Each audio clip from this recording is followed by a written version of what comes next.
حضرت عمر فاروق رضی اللہ تعالیٰ عنہ کے پاس صحابہ کرام جمع ہو کے آئے. کون سا ایسا شخص ہے جس کی تنخواہ میں اضافہ ہو جائے؟ تو لوگ کہتے ہیں نہیں نہیں مجھے نہیں چاہیے. پر ہم نے وہ لوگ دیکھے ہیں. حاجی صادق صاحب کو مسجد والوں نے کہا 1000 روپیہ تنخواہ بڑھانی ہے تو حاجی صاحب کہنے لگے میرا بڑا سونا گزارا ہوتا ہے مینوں نہیں بڑے نے. حضرت سیدنا عمر فاروق رضی اللہ تو صحابہ اکٹھے ہو کے گئے. کہنے لگے عمر حضور کے زمانے میں بظاہر غربت رہی, جناب صدیق اکبر کے زمانے میں غربت, اب تو بڑی ریل پیل ہے, بحرین سے لاکھوں کا مال آتا ہے, آپ کو بڑے بڑے سفیر ملنے آتے ہیں, پر آپ وہی پرانا کرتا اور وہی طامت جو کئی جگہ سے سی آپ نے کئی جگہ سے پھٹی. اور حضرت عمر ایک دن عید کی نماز پڑھانے گئے تھے تو ننگے پیر ہی چلے گئے. لوگوں نے کہا جوتا, فرمایا ٹوٹ گیا تھا یار, پہننے کے قابل نہیں تھا. فرمایا ننگے پیر آ گئے اور لوگ کیا کہیں گے؟ فرمایا چھوڑو, عمر کے پاؤں ننگے ہیں لیکن عمر کے کردار میں تو کوئی شک نہیں نا, پیر ہی ننگے ہیں نا, کیا ہوا؟ چھوڑو اس بات کو, کوئی پیار نہیں دنیا داری سے, دولت سے کوئی چکر ہی نہیں. حضرت سیدنا عمر فاروق رضی اللہ تعالیٰ عنہ کو صحابہ نے اکٹھے ہو کے کہا, یہ ہے امت کے بیدار ہونے کے طریقے جو عرض کر رہا ہوں. کہا جناب آپ اب بڑا مال غنیمت ہے اور جس طرح ہر صحابی کا حصہ ہے آپ کا بھی حصہ ہے, تو ایک نیا کرتا ہی ڈال لیں آپ خرید کے. اب جب مشورہ ہو گیا صحابہ میں تو کہنے لگے عمر سے بات کون کرے گا؟ نیا کرتا پہننے کی عمر سے بات کس کو برا لگتا ہے جی؟ نیا کرتا کون بات کرے گا؟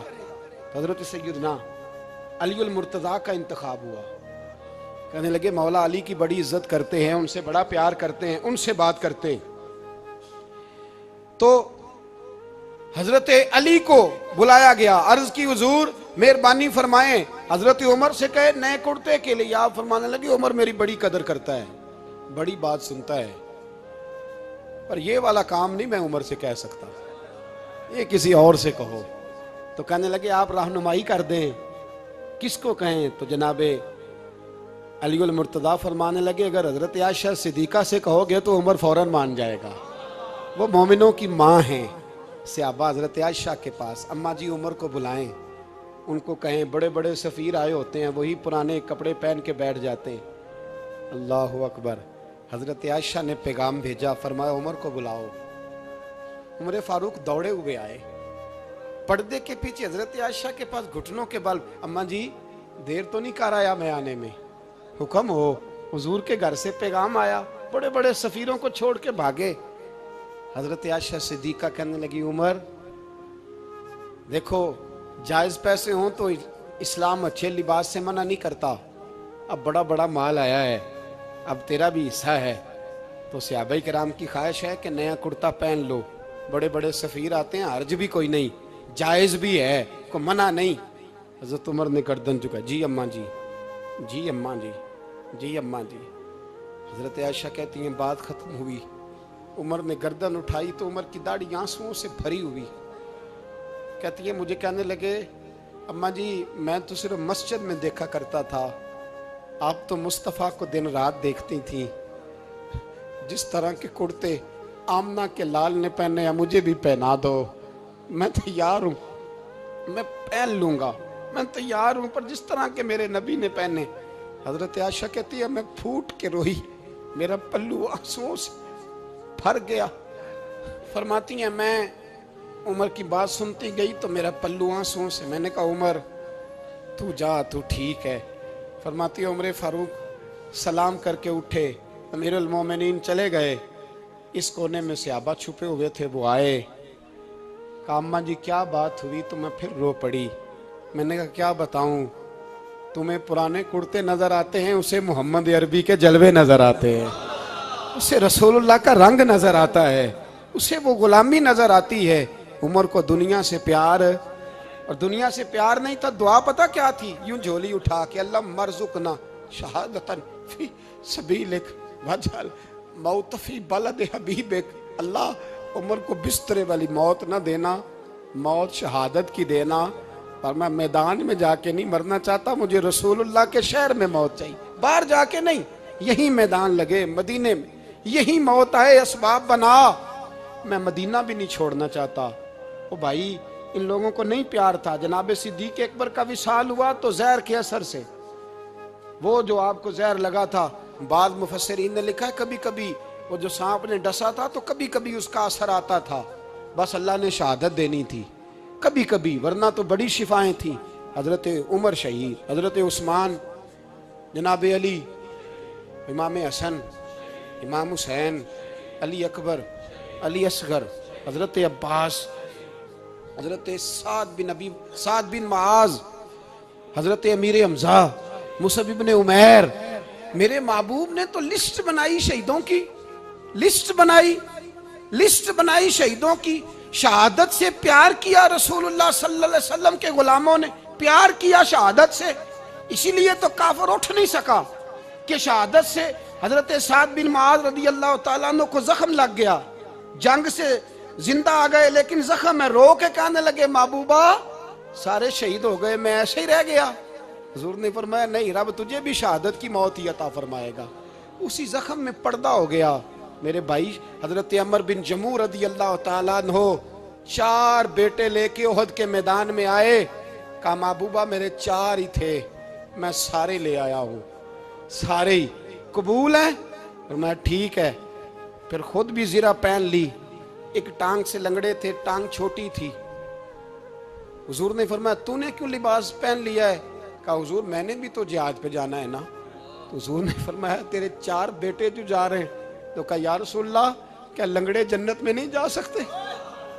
حضور لنگڑے اللہ کو قبول نہیں، میں نہیں جا سکتا۔ تو میرے نبی پاک صلی اللہ علیہ وسلم نے فرمایا نہیں، جنت تو تیرا انتظار کر رہی ہے۔ کہا حضور پھر میں بھی جاؤں گا، بچے جائیں گے تو میں بھی جاؤں گا۔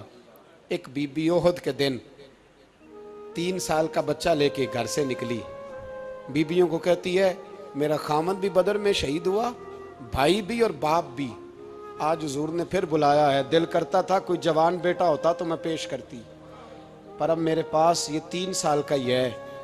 بچہ لیا مدینے میں مسجد نبوی میں، حضرت بلال سے کہنے لگی 2 منٹ حضور کا دیدار چاہیے۔ نبی پاک آئے، کیسے آئی ہو؟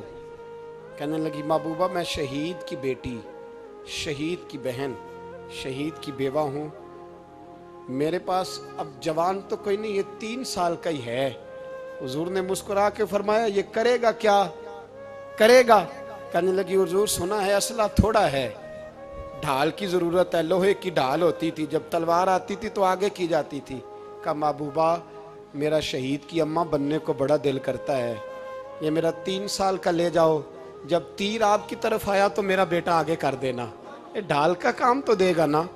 ہنستے ہوئے محبوب کی آنکھوں میں آنسو آئے، بچے کو پکڑ کے سینے سے لگایا، ماتھا چوما، فرمایا جا تیرے ساتھ وعدہ ہے قیامت کے دن تجھے شہید کی اماں کہہ کے ہی پکارا جائے گا، وعدہ ہے تیرے ساتھ تجھے شہید کی۔ میرے بھائی مرنے کو دل ہی نہیں مسلمان۔ میرے نبی پاک صلی اللہ علیہ وسلم نے فرمایا جس کے دل میں کبھی شہادت کی آرزو پیدا نہیں ہوئی، اس کے سینے میں دھڑکنے والا دل مومن کا ہے ہی نہیں، وہ تو منافق ہے۔ جو کبھی دین کے رستے میں شہید ہونے کو، میرے بھائیوں دین کو بڑی ضرورت ہے، بڑی ضرورت ہے، بڑی۔ اے خاصائے خاصان رسول وقت دعا ہے، امت پہ تیری آ کے عجب وقت پڑا ہے۔ وہ دین جو بڑی شان سے نکلا تھا وطن سے، پردیس میں وہ آج غریب الغربا ہے۔ فریاد ہے اے کشتی امت کے نگہباں، بیڑا یہ تباہی کے قریب آن لگا ہے۔ اور ایک شاعر قلم توڑ گیا، کہنے لگا تجھ سے فریاد ہے اے گنبد خضرا والے، تجھ سے فریاد ہے اے گنبد خضرا والے، کعبے والوں کو ستاتے ہیں کلیسا والے، تجھ سے فریاد اے گنبد خضرا۔ اپنے اندر دین کا درد پیدا کرو، ذوق پیدا کرو، مسلمان بن کے جینا سیکھو۔ جب کوئی برادری پوچھے تو کہو میں محمدی ہوتا ہوں، میں مصطفی ہوتا ہوں، میں رسول اللہ کا غلام ہوتا ہوں، میں پہلے مسلمان ہوں باقی کچھ بعد میں ہوں۔ خدا را اپنے گھر میں پردہ کراؤ، خدا را رزق حلال کھاؤ، اگر پردے نہ ہوں رزق حلال نہ ہو تو جذبہ جہاد پیدا نہیں ہوتا۔ خدا را اپنے اندر انقلاب برپا کرو، دین کے لیے جینا سیکھو۔ دین بڑا تڑپتا ہے، دین بڑا روتا ہے۔ رسول اللہ آج تجارت کرنے والے ملتے ہیں، آج سیاست کرنے والے ملتے ہیں،